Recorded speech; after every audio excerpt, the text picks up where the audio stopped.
Otro concepto básico en el mundo de la informática, de especial interés en muchísimos campos, como es el de la hidrología, pero hay muchísimos otros en los que se usa, son los sistemas de información geográfica. Bien, hay muchas definiciones, ahí he recogido 3 de ellas, de cómo se puede definir un sistema de información geográfica. Bueno, son un poco complejos, vamos a ver una forma más sencilla de cómo reconocer qué es un sistema de información geográfica, qué es lo que realmente encierra. Bien, una explicación sencilla de qué es un SIG es un sistema que nos va a permitir trabajar con entidades sin hacer abstracción de sus propiedades geográficas, sin hacer abstracción de posibles representaciones que tengan sobre el terreno. Entonces, por un lado, tendremos un sistema de representación basado en entidades de tipo vectorial, puntos, líneas y polígonos. Es la figura que tenemos a la izquierda. Tenemos entidades, por ejemplo, que pueden ser puntos o que las representamos por puntos, que pueden ser, por ejemplo, pluviómetros, en los que se realizan medidas de precipitación, de lluvia. Las líneas las podemos usar para representar los ríos y los polígonos para representar áreas en las cuales queremos hacer cálculos de la precipitación areal media. En función del valor en un determinado periodo de esa lluvia media, pues aplicaremos un color. Máximo valor será un color muy oscuro, el color más bajo será blanco, luego azules. Eso queda representado en esa tabla de colores que tenemos aquí. Esto es lo que se denomina una representación siguiendo un formato de tipo vectorial. La figura de la derecha, para facilitar la interpretación, se ha superpuesto parte de esta información vectorial, o toda ella mejor dicho, sobre algo que está representado con celdas, que son cada uno de esos cuadrados que se ven aquí dibujados con diferentes colores. Esto podría ser, en el ejemplo, lo que denominamos un campo de precipitación, es decir, esa precipitación no en valores medios en estas áreas, sino como en puntos del espacio.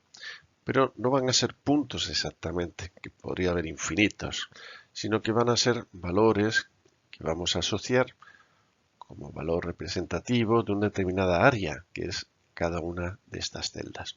Aquí tendríamos los máximos en color oscuro, unos valores más bajos en colores más claros, que serían azules en este caso. Bien, son dos formas de representar. La segunda realmente representa propiedades del espacio, mientras que la primera es un tipo de representación algo más compleja que atiende a asociar un tipo de entidad a algún tipo de representación atendiendo a su característica más relevante. Sería longitudinal en un río, areal en una cuenca o puntual en el caso de un pluviómetro.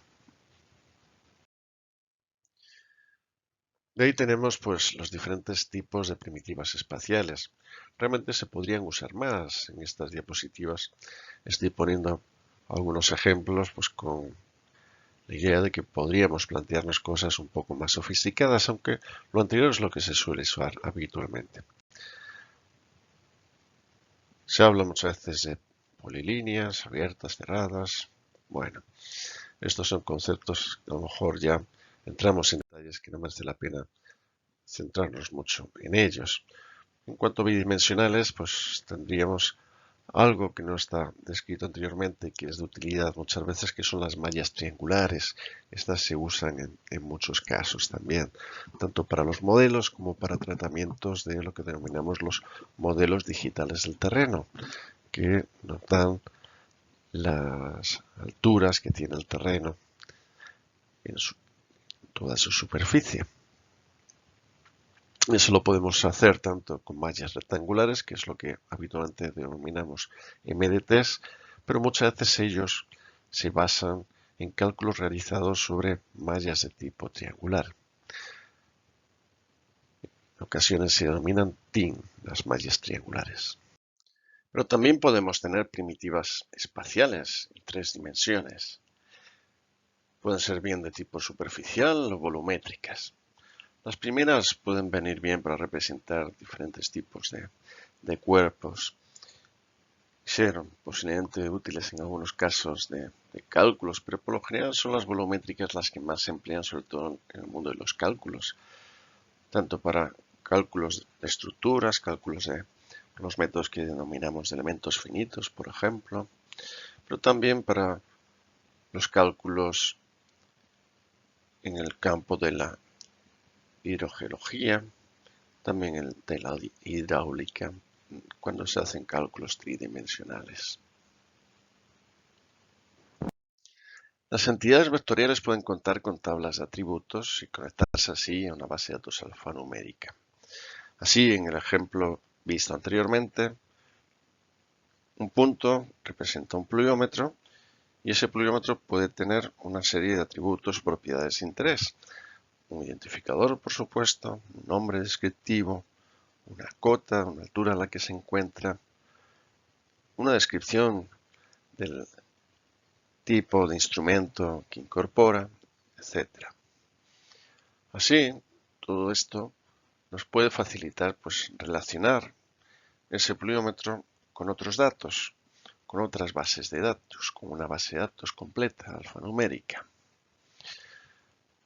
De hecho, algunos SIG vectoriales se implementaron sobre bases de datos y aún hay algunos casos funcionando.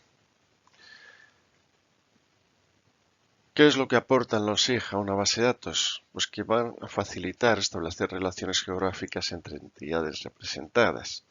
Y vamos a contar además con funciones y operadores de este estilo, geográficos. Así podemos encontrar la intersección entre entidades, relaciones de inclusión, calcular distancias, etc.